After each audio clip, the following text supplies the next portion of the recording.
Today is May 16th, 2026, and in the last 72 hours, something shifted in the Strait of Hormuz that most people watching cable news still have not understood.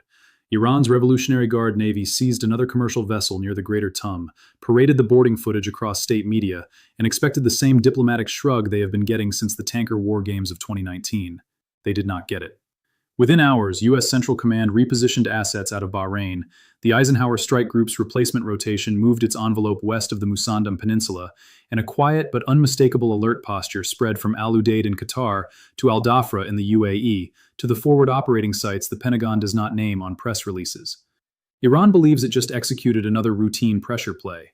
What Iran actually did was hand the United States the exact legal, operational, and political pretext it has been waiting 19 months to use. This is not the surface event. The surface event is a ship seizure. The real event is that Iran has now triggered a posture change inside U.S. Fifth Fleet that it cannot reverse, and the assumptions the IRGC built this operation on were wrong before the boarding team ever fast roped onto the deck. That is the story. That is what I'm going to walk you through. And I'm telling you now, before we go any further, the headline you have been reading does not contain the decisive variable. The decisive variable is what the United States moved while Tehran was still filming. Let me show you what this actually means. The Iranian assumption stack going into this seizure rested on 4 pillars, and every single one of them was outdated. Pillar 1 was that Washington is distracted.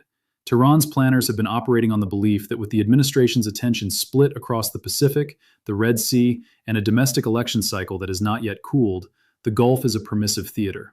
That belief is wrong, and it is wrong in a specific way. Fifth Fleet has been running quietly elevated readiness cycles since the Houthi tempo dropped earlier this year, because the planners in Manama understood that a Houthi de-escalation would free up exactly the kind of escort, ISR, and strike capacity that could be redirected north into the Gulf. Iran read the headline. It did not read the order of battle. Pillar 2 was that the legal threshold for U.S. response had not been crossed. The IRGC's lawyers, and yes, they have them, have spent years calibrating exactly how much commercial harassment they can inflict before triggering an Article 51 self-defense response or a UN Security Council escalation. They believed seizing a vessel under a flag of convenience, with a mixed crew and no U.S. nationals confirmed on board at the moment of boarding, kept them below that line. The problem is that the legal line is not where they think it is anymore. The crew manifest has at least 2 U.S. persons. That is not a footnote, that is a trigger. Pillar 3 was that the strait itself is too economically valuable to risk a kinetic response inside it. Roughly 20 to 21 million barrels of crude and condensate transit Hormuz every day. That is around a fifth of global petroleum liquids consumption moving through a waterway that is 21 nautical miles wide at its narrowest. Tehran's strategic class has, for 2 decades, treated this fact as their insurance policy. The thinking goes, nobody will risk the price shock. But here is what Iran missed. The United States is now a net petroleum exporter. The economic asymmetry that protected Iran in 2012 does not protect Iran in 2026. A spike at the pump hurts, it does not deter. And the strategic planners at the Pentagon know it. Pillar 4, and this is the one that matters most, was that the U.S. lacks a credible escalation ladder short of full strikes on Iranian soil. Tehran believes the American options are either tolerate the seizure or invade. That binary is the foundation of every IRGC harassment operation since 2019. It is also completely false, and the next 18 minutes are going to show you exactly why. Pull the lens back. Let me walk you through the chronology, because the chronology is where the operational story lives, not in the press conference. Roughly 72 hours ago, an MQ-9 Reaper operating out of Ali Al Salam Air Base in Kuwait flagged the approach pattern of 3 IRGC Navy fast attack craft converging on a Marshall Islands flagged product tanker transiting the eastbound lane of the traffic separation scheme. That detection happened well before the boarding. Let me say that again. The United States saw this coming and did not stop it. That is not a failure, that is a choice. The Reaper held its track. A second platform, almost certainly a P-8A Poseidon out of Al Udeid, layered acoustic and electronic signatures on the IRGC vessels. The boarding happened.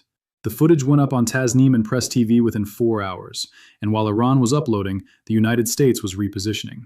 This is the part the headline missed. Within 12 hours of the boarding, U.S. Central Command moved a destroyer pair, almost certainly Arleigh Burke class with the Aegis Baseline 9 configuration that carries the SM-6 Block IB and the SM-3 Block 2A, into a station roughly 40 nautical miles southwest of Abu Musa. That is not a patrol position. That is a launch basket. Anyone who has spent time looking at Aegis engagement geometry understands what that station gives you. It gives you overlapping coverage of every IRGC fast boat dispersal harbor, from Bandar Abbas to Jask. And it gives you a clean intercept envelope against the Noor and Gadir anti-ship cruise missiles that Iran has been quietly upgrading along that coastline since last year. And it gets more serious from here. Because while the surface combatants were repositioning, U.S. Air Force's Central rotated a 4-ship of F-35As into a posture I will describe carefully. The aircraft are not forward deployed in a way that would be flagged as escalation. They are operating from existing rotational bases. But their tanker support pattern has changed. KC-46 and KC-135 sortie rates out of Al Udeid have stepped up in a profile consistent with sustained combat air patrol coverage of the Central Gulf, not training. That distinction matters. Training tankers fly predictable racetracks. Combat support tankers fly tracks that hold position over potential ingress corridors. The tracks have moved. The real question is not whether the United States is preparing a kinetic response. The real question is what specific Iranian capability the U.S. is now targeting for degradation if the order comes. And the answer is sitting in plain sight if you know what to look for. The repositioning pattern, the tanker tracks, the destroyer station, and the ISR cycle all point to the same operational objective: the IRGC Navy's distributed fast boat infrastructure along the northern Gulf Coast. Not Iran's nuclear sites, not Tehran, not the regular Iranian army. The IRGC Navy specifically, and specifically its swarm doctrine. Let me show you what this actually means. The IRGC has built its entire Gulf denial strategy around the idea that a coordinated swarm of small, fast, missile-armed boats can saturate any U.S. surface combatants' defenses through sheer volume. They have something on the order of 130 to 150 of these craft dispersed across at least a dozen small harbors and inlets between Bandar Lenge and Bandar-e-Jask. The doctrine is asymmetric. The boats individually are not survivable. The swarm collectively is supposed to be unbeatable. That is the theory Iran has bet 30 years of naval planning on. The theory is wrong. And it is wrong because of 3 U.S. capabilities that have matured in the last 24 months in ways the IRGC's planners have not fully internalized. The first is the AGM-114R9X, the so-called Ninja missile, the kinetic Hellfire variant with blade attachments instead of an explosive warhead. The R9X is not the relevant weapon against boats, but it represents a doctrinal point I want you to hold on to. The United States now optimizes for precision elimination of specific platforms without collateral signature. The second capability is the Advanced Precision Kill Weapon System, the laser-guided 70mm rocket that turns an AH-64E Apache or an MH-60R Seahawk into a fast boat killer at standoff range. APKWS is cheap, it is fast, and it is in theater. A single Apache with a full rocket load can engage and destroy on the order of 14 separate small craft in a single sortie. Run the math on that against a 150-boat swarm, and the asymmetry inverts in under an hour. And the third capability, and this is the one Iran has consistently underestimated, is the directed energy layer that has quietly come online aboard U.S. surface combatants in the last 18 months. The Helios system, 60-kilowatt class, is now operational on at least one Arleigh Burke-class destroyer in theater. That is not a press release. That is an order of battle fact. 60 kilowatts is enough to defeat small UAVs, sensor arrays on fast boats, and at the right range, the optical targeting systems on the boats themselves. The IRGC's swarm doctrine depends on the boats being able to see, coordinate, and launch. Helios attacks that loop directly, silently, and with a magazine that is functionally unlimited as long as the ship has power. Now pull the lens back again. Why does any of this matter for a ship seizure that on its face looks like routine Iranian harassment? It matters because of what the seizure has unlocked, legally and operationally. Iran did not just take a vessel. Iran provided the United States with a documented act of state-sponsored maritime piracy involving U.S. persons inside an international waterway. That checks every box in the legal architecture that the State Department and Defense Department have been building since the Mercer Street attack in 2021. The legal predicate is now in place for a calibrated response that does not require congressional authorization, does not require Allied coalition assembly, and does not require a strike on Iranian sovereign territory. It requires only the elimination of the specific IRGC Navy assets used in the seizure, plus the supporting infrastructure that enabled them. That is the hidden operational turn. The headline says, ship seizure. The operational reality is that the United States now has a clean, defensible pretext to systematically degrade IRGC Navy fastboat capability along the entire northern Gulf Coast, one harbor at a time, framed entirely as proportionate response to an act of piracy against U.S. persons. and Tehran handed them that pretext. For free. Let me show you what this actually means in terms of the consequence map. Scenario 1, the most likely scenario, is a limited kinetic response within 7 to 14 days, targeting the specific IRGC Navy small craft base associated with the boarding vessels. The most likely target set sits in the Bandar Abbas area, or one of the satellite harbors east of it. The strike package would almost certainly be standoff weapons, JASSM ER from B-1B Lancers if they cycle in, or more probably Tomahawk Block 5 from the destroyer station I already described, with F-35 sensor coverage providing terminal targeting confirmation. Iranian air defense in that sector is built around the Bavar 373 and older S-300 PMU-2 batteries, and both of those systems have known gaps against low observable cruise missile approach profiles flying nap of the sea over water. The strike succeeds. The IRGC Navy loses a measurable percentage of its swarm capacity in a single night. Scenario 2, less likely but more strategically interesting, is that the United States does not strike immediately and instead uses the next 2 to 3 weeks to demonstrate the new posture so visibly that Iran is forced to back down without a shot fired. That is the deterrence by presence option, and it has been gaining favor in the policy planning circles that the press never quotes. The argument is that a visible, sustained, undeniable U.S. operational posture in the Gulf does more long-term damage to IRGC prestige than a single strike, because it forces Tehran to either escalate further, which it cannot afford, or visibly stand down, which the regime cannot survive politically. Either outcome benefits the United States. Scenario 3, and this is the scenario the IRGC's planners have not wargamed seriously enough, is that the U.S. response is not in the Gulf at all. It is in cyberspace, in financial infrastructure, or in the targeting of specific IRGC Navy command personnel. The R9X capability I mentioned earlier is not just a counterterrorism tool. It is a strategic signaling instrument. A precision kinetic engagement against a named IRGC Navy commander in a third country with no collateral damage and no formal acknowledgement sends a message that no amount of Tomahawk strikes can replicate.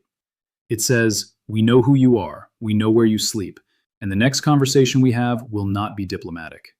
And it gets more serious from here. Because the larger pattern this seizure confirms is not about Iran and the United States. It is about Iran and itself. The IRGC Navy under Admiral Tangsiri has been losing internal influence to the regular Iranian Army's naval branch, the Artesh, for the better part of 3 years. The seizure is, in part, an internal audience operation. Tangsiri needs wins. He needs them visible, fast, and humiliating to the West. That is why the boarding footage was on Tasnim within 4 hours. That is why the captured crew was paraded. The operation was designed for domestic Iranian consumption first and international deterrence second. And that ordering is itself a tell. It tells you the IRGC is no longer confident in its external posture and is now optimizing for internal regime survival politics. That is the actual hidden variable in this entire episode. A confident force does not need to advertise its seizures within 4 hours. A force whose budget and prestige are under threat does. Pull the lens back one more time. The pattern this confirms is the same pattern we have seen across every major Iranian strategic decision since 2023. Overconfident planning based on outdated American posture assumptions. Operational execution that exposes capability to US ISR. Domestic propaganda framing that locks the regime into positions it cannot retreat from. And finally, a response from Washington that is larger, faster, and more technically precise than Tehran modeled. We saw this pattern with the strike package responses after the Tower 22 attack in January 2024. We saw it after the April 2024 missile and drone barrage against Israel, when the US-led interception architecture defeated something on the order of 99% of the inbound threats.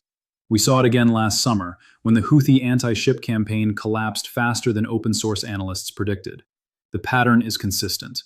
Iran and its proxies plan against an American military that no longer exists. The American military that does exist consistently outperforms what Tehran's models assume. The headline says, U.S. military just put Iran on full alert after the Strait of Hormuz ship seizure. The headline is correct, but it is also catastrophically understated. What the United States just did is not put Iran on alert. Alert implies Iran has time to prepare. The actual posture change happened before the boarding footage finished uploading. Iran is not on alert. Iran is already inside the engagement envelope. The destroyer station is set, the F-35 tanker tracks are running, the Reapers are persistent, the Helios is powered, the legal predicate is documented, the strike packages are loaded. What Iran experiences as alert, the Pentagon experiences as pre-launch hold. And here is the verdict. The Iranian Revolutionary Guard Corps Navy made the same mistake it has made for 2 decades. It mistook American patience for American absence. It mistook calibrated response posture for strategic distraction. It mistook a permissive environment for a permanent one. The seizure was not a demonstration of Iranian power. The seizure was the moment Iran walked across a line it spent 15 years drawing, and then handed the United States the authorization, the imagery, and the legal pretext to do what U.S. Central Command has been positioning to do since the Mercer Street attack 5 years ago. The next 48 to 72 hours are the window. If a kinetic response is coming in Scenario 1, it comes inside that window. If the deterrence by presence option in Scenario 2 is chosen, you will see it in the tanker sortie rates and the destroyer station persistence over the next 10 days. If Scenario 3 is in play, you will not see it at all until the announcement comes from somewhere unexpected. Watch the tanker tracks, watch the carrier replacement rotation, watch whether the Pentagon press briefings start using the specific phrase act of piracy rather than ship seizure. That language shift is the legal tell. If you hear it from the podium, the response is already in motion. Iran believed this was Tuesday's headline. It was actually the opening move of an operational sequence Tehran is not equipped to absorb. The IRGC Navy fastboat doctrine that has anchored Iranian Gulf strategy since the Iran-Iraq War is now sitting inside an engagement envelope built specifically to defeat it, justified by a legal predicate Iran itself just created, executed by capabilities Tehran's planners have systematically underestimated. That is the real story. That is what the headline missed. And that is why the next 2 weeks may matter more than the last 2 years of Gulf posturing combined. Here is the honest assessment of where this stands right now. Iran moved first. The United States moved second, faster, and into a posture Iran did not anticipate. The seizure looks tactical. It is strategic. The next escalation node is not in Tehran's hands anymore. It is in Washington's. And every signal in the operational picture, from the tanker tracks to the destroyer station to the legal language coming out of Foggy Bottom, points the same direction. Subscribe and turn on notifications because the next 48 hours may matter more than the last 2 weeks. Drop your prediction in the comments. Stay informed. Stay ahead.